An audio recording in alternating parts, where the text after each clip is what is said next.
Hello guys, back to my YouTube channel. আমরা গেছিলাম চড়ক মেলা দেখতে। তো হচ্ছে এদিকে সাইকেল, এদিকে শুভ, আমরা দুজন গেছিলাম, প্রীতম যায়নি। আমরা দুজনে দেখে আসলাম। পুরা ঘুরে গেছি, পুরা গরম লাগছে। এখন যাবো বাড়িতে।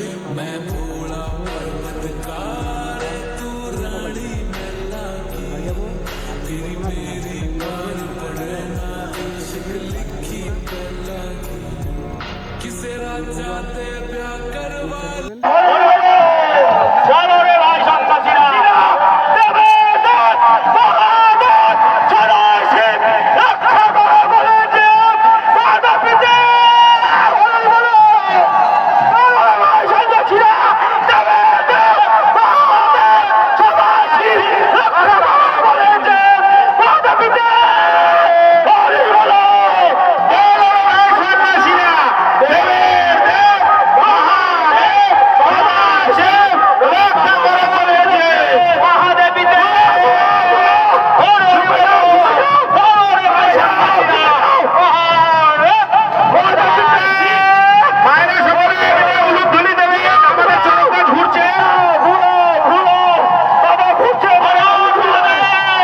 Udah